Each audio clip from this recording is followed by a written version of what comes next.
Good morning all of you. बेटा आज हम एसेस में ज्योग्राफी का चैप्टर फर्स्ट संसाधन एवं विकास इसके बारे में पढ़ेंगे।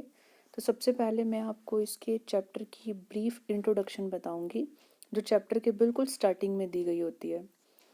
फर्स्ट क्या है संसाधन। संसाधन क्या होते हैं? हमारे पर्यावरण में उपलब्ध प्रत्येक वस्तु जो हमारी आवश्यकताओं को पूरा करने में प्रयोग की जा सकती हैं। मतलब संसाधन क्या होते हैं? जो हमारी आवश्यकताओं को पूरा करते हैं, जो वस्तुएं हमारी आवश्यकताओं को पूरा करती हैं वो क्या होती हैं? संसाधन। अब इसका वर्गीकरण किया गया है।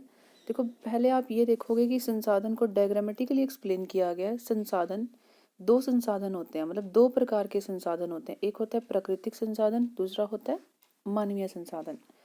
प्राकृतिक संसाधन मीन्स जो हमें प्रकृति से मिला है। मानवीय संसाधन मतलब जो मानव खुद बनाता है वो संसाधन होते हैं मानवीय। और प्राकृतिक संसाधन जो मानव खुद जो हमें प्रकृति से मिलते हैं। तो संसाधनों का वर्गीकरण किया गया है। पहला क्या है? उत्पत्ति के आधार पर।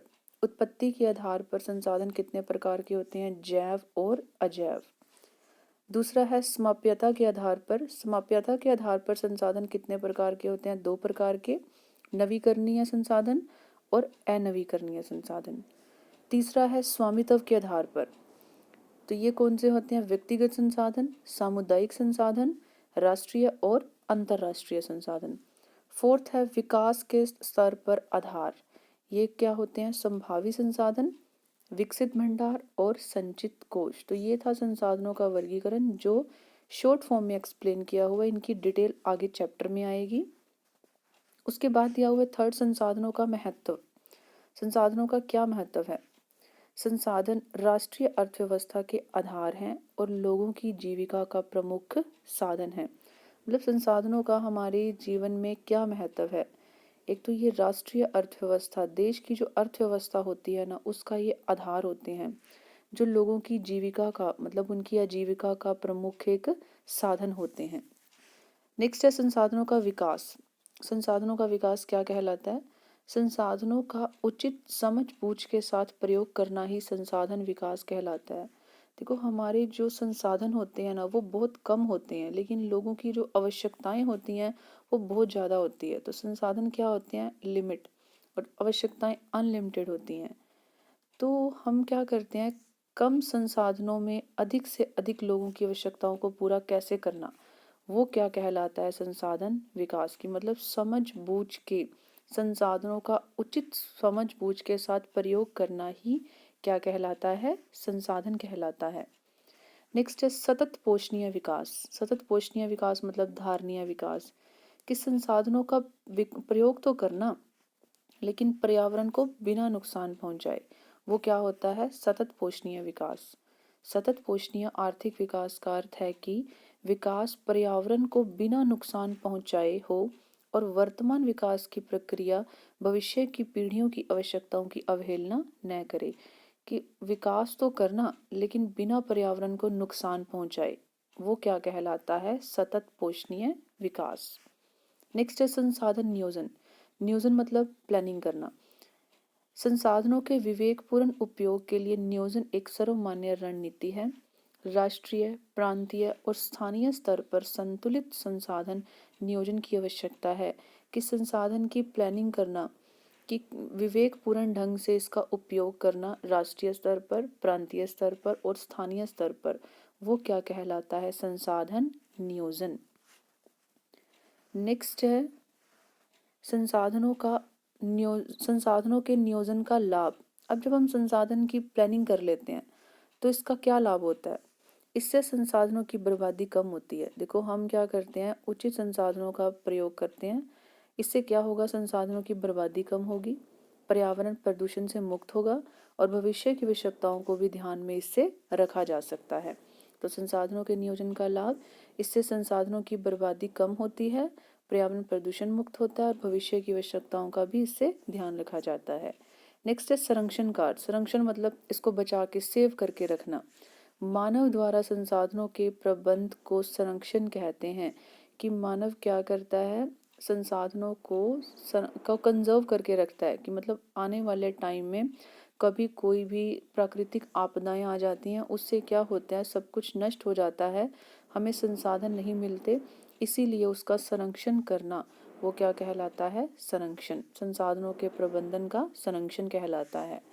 नेक्स्ट है भारत का धरातल, कि भारत के धरातल में लगभग कितने प्रतिशत भाग मैदानी है, कितना पर्वतीय है और कितने पठार हैं। तो भारत के धरातल में 43% भाग क्या है, इसका मैदानी है, मतलब मैदान है।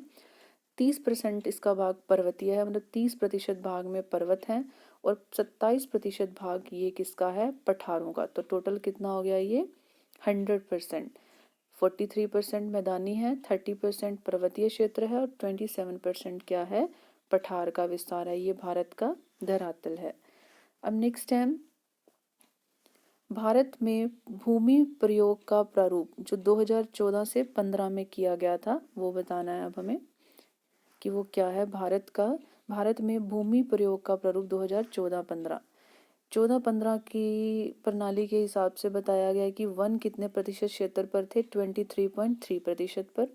बंजर तथा कृषि अयोग्य भूमि ये कितने परसेंट थी, 5.5%। गैर कृषि प्रयोजन के अंतर्गत क्षेत्र 8.7%। स्थायी चरागाहें तथा अन्य गोचर भूमि ये 3.3%। विविध वृक्ष फसलों तथा उपवनों के अंतर्गत क्षेत्र का कितना प्रतिशत भाग था, 1%। कृषि योग्य बंजर भूमि 4.0%। परती भूमि के अतिरिक्त अन्य पुरातन धरती 3.6%।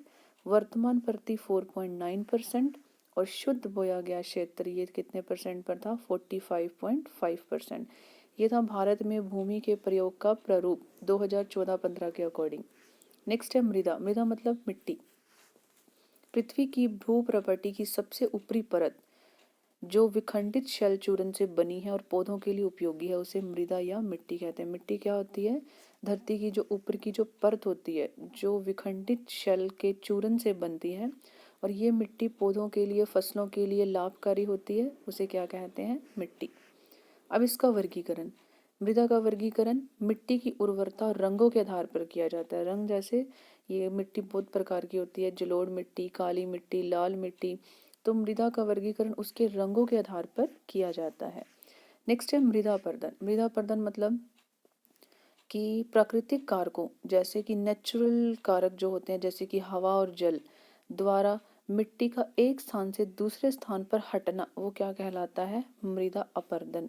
कि प्राकृतिक कारकों जैसे पवन और जल द्वारा मिट्टी, मतलब जब हवा चलती है तो मिट्टी एक स्थान से दूसरे स्थान पर हट जाती है, वो क्या कहलाती है, मृदा अपरदन। या पानी के द्वारा वो मिट्टी एक जगह से दूसरी जगह पर बह कर चली जाती है।